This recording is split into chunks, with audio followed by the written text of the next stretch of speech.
Assalamualaikum warahmatullahi wabarakatuh. Perkenalkan, nama saya Widya Pramesti dengan NIM 221910501019 dari PBK kelas A. Di sini saya akan mempresentasikan mengenai UTS Perencanaan Pertanian Industrial, yaitu saya akan membahas mengenai permasalahan atau isu-isu mengenai pertanian yang ada di Indonesia. Yang saya akan bahas yaitu tentang percepatan pengembangan pertanian lahan kering iklim kering di Nusa Tenggara.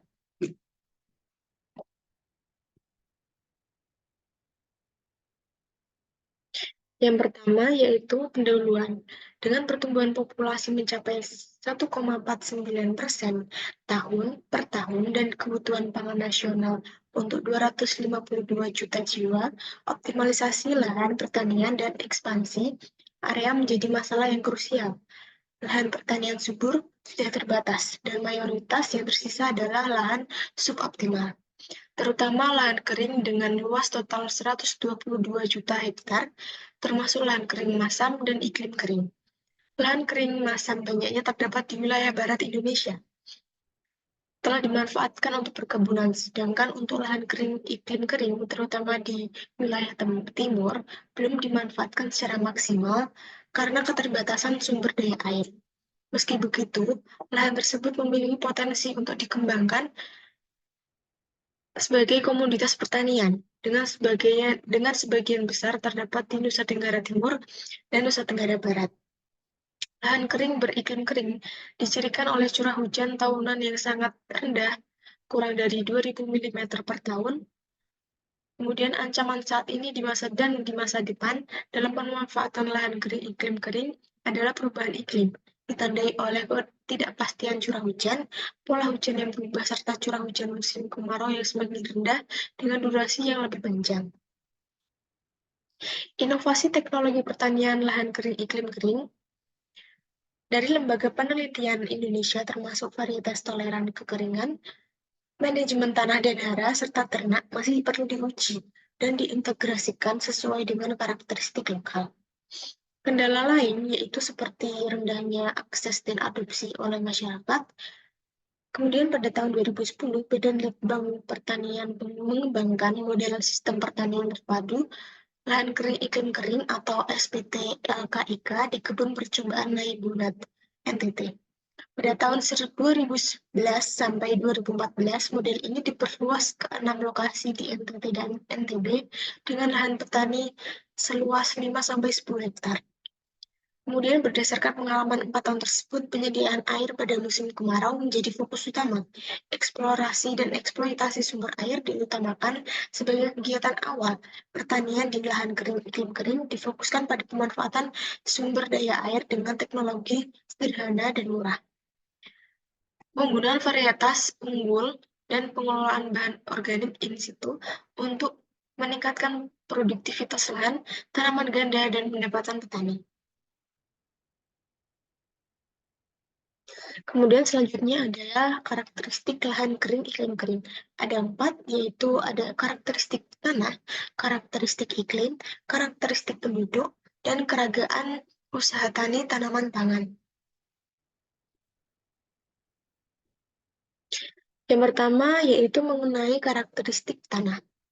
Lahan kering iklim kering secara umum didefinisikan sebagai suatu hamparan lahan yang tidak pernah digenangi atau tergenang air pada sebagian besar waktu dalam setahun, dengan curah hujan kurang dari 2.000 mm per tahun.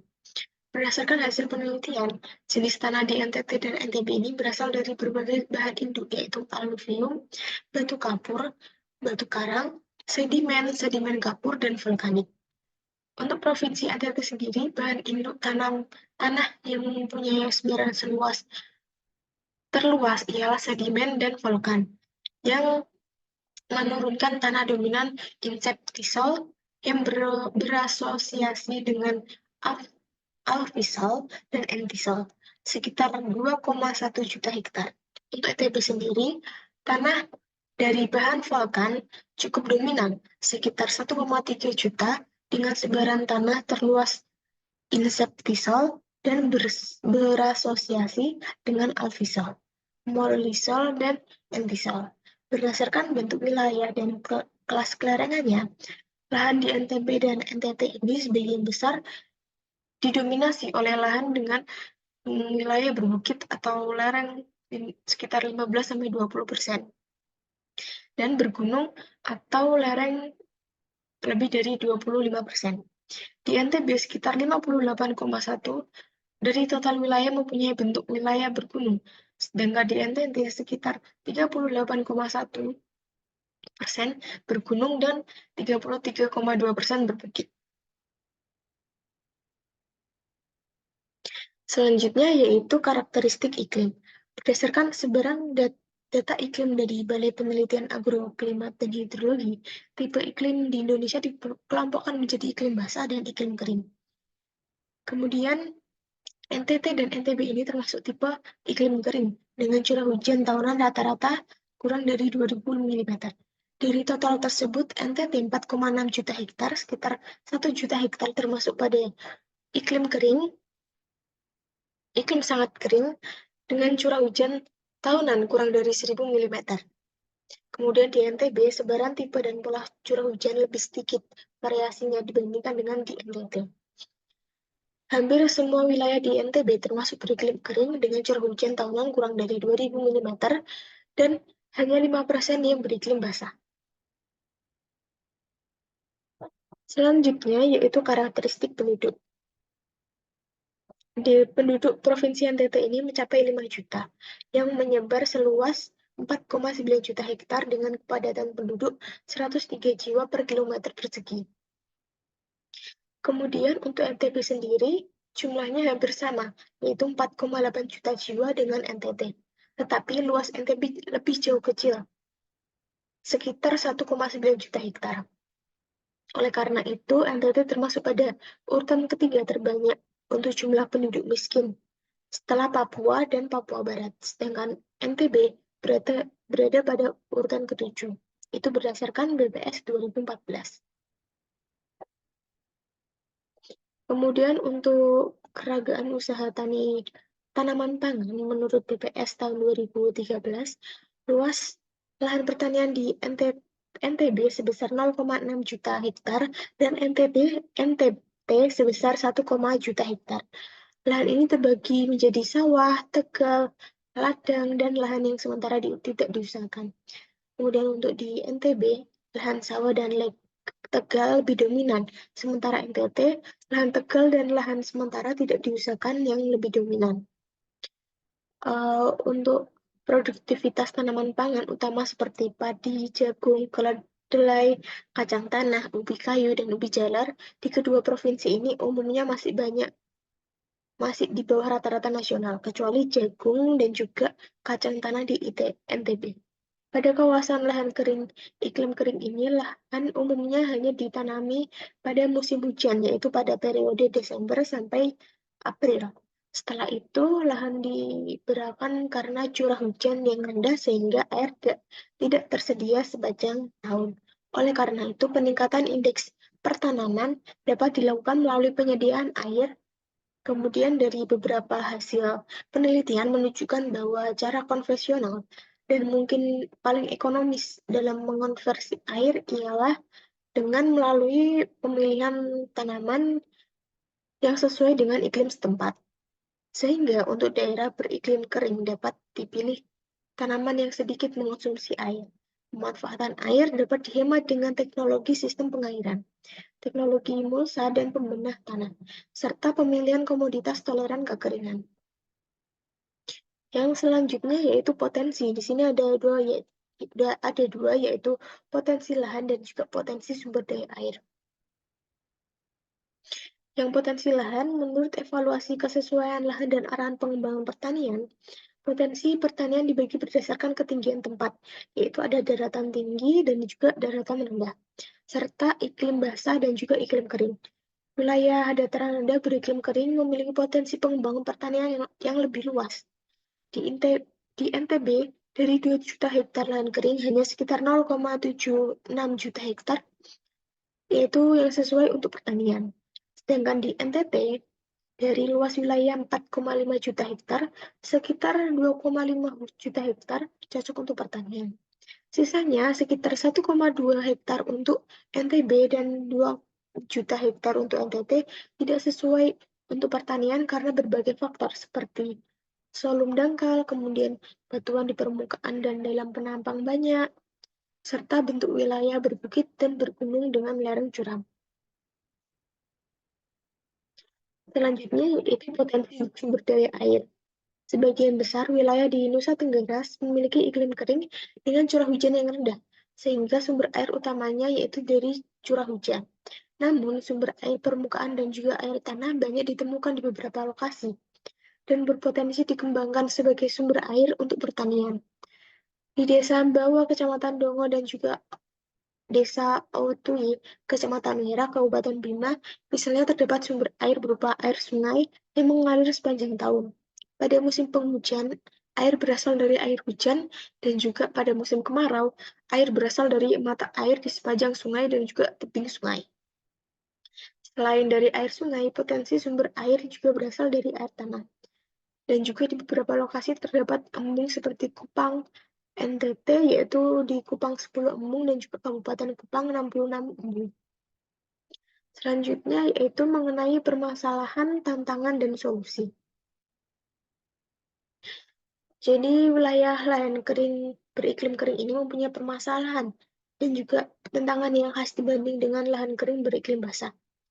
Faktor pembatas yang banyak ditemukan di lahan kering iklim kering ini yaitu dan alternatifnya solusinya yaitu yang pertama ada keterbatasan air disebabkan oleh curah hujan yang rendah, bahkan bisa mencapai di bawah 2000 mm per tahun.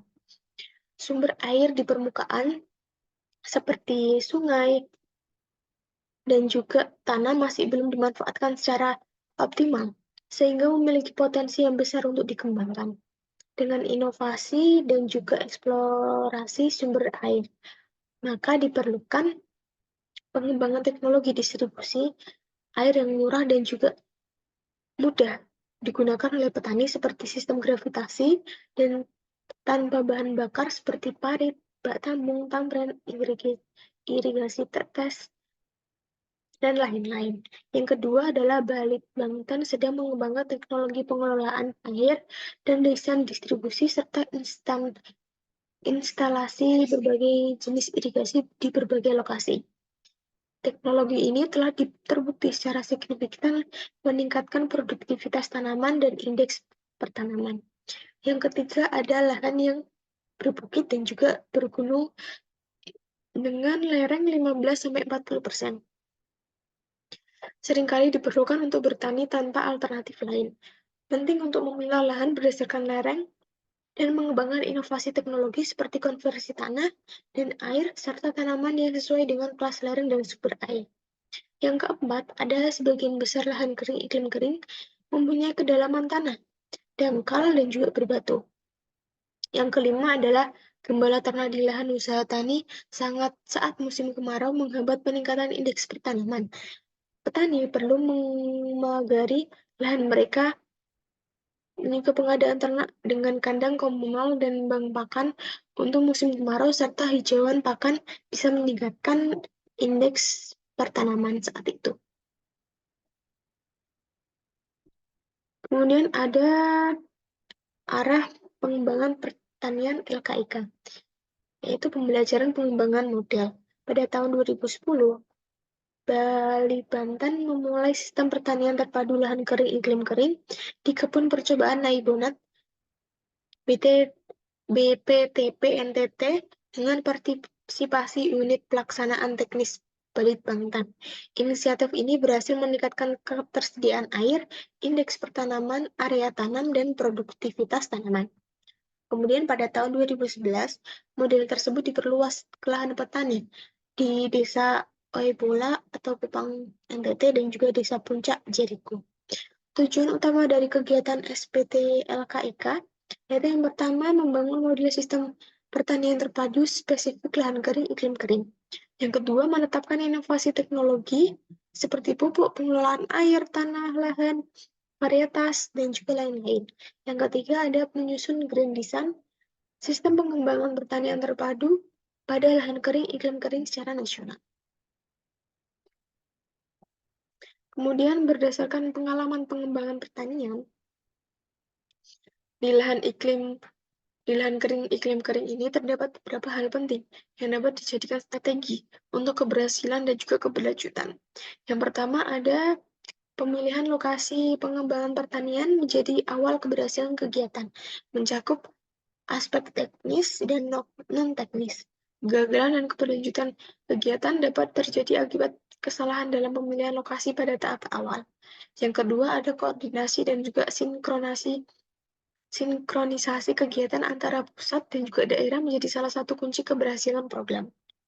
Yang ketiga ada baseline survei atau PRA, penting untuk memahami kondisi sumber daya lahan, air, sosial ekonomi, dan juga budaya masyarakat.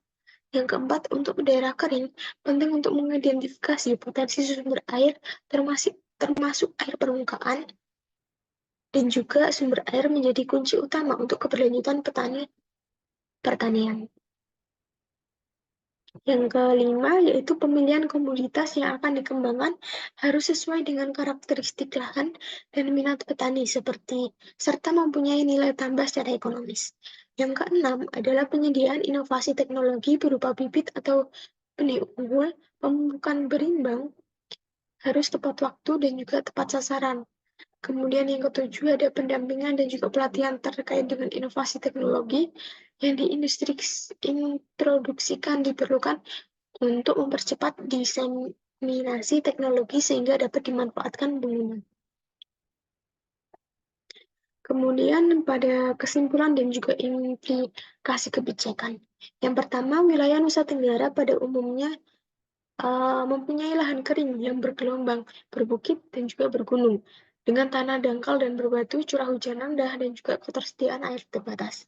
Selain faktor sosial ekonomi, faktor pembatas dan kendala biofisik tersebut menjadi tantangan utama pengembangan pertanian berkelanjutan. Yang kedua yaitu titik ungkit utama pengembangan pertanian lahan kering iklim kering di Nusa Tenggara adalah eksploitasi dan juga eksplorasi sumber daya air. Dalam pengertian mencari dan mengembangkan serta dilanjutkan oleh pengelolaan pemanfaatan secara efektif dan juga efisien dengan dukungan teknologi pengelolaan lahan dan tanah. Yang ketiga ada meskipun NTT dan NTB ini beriklim kering dengan curah hujan rendah, kurang dari 2000 mm per tahun, sumber air permukaan pada lokasi-lokasi tersebut tertentu cukup potensial dan belum dimanfaatkan secara optimal. Teknologi pengelolaan air yang diawali dengan eksplorasi sumber air serta desain distribusi dan instalasi jenis irigasi sudah dan sedang dikembangkan berpalitangtan di beberapa lokasi dan mampu meningkatkan produksi tanaman dan IP secara nyata.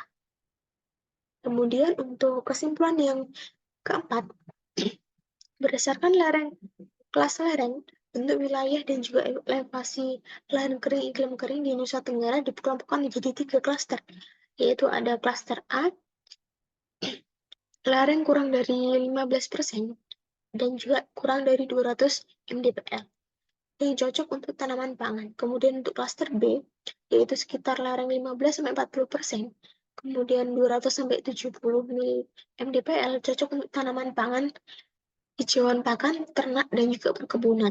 Serta yang ketiga ada klaster C, yaitu lereng lebih dari 40% dan juga lebih dari 70 mdpl. Dan cocok untuk agroforestry.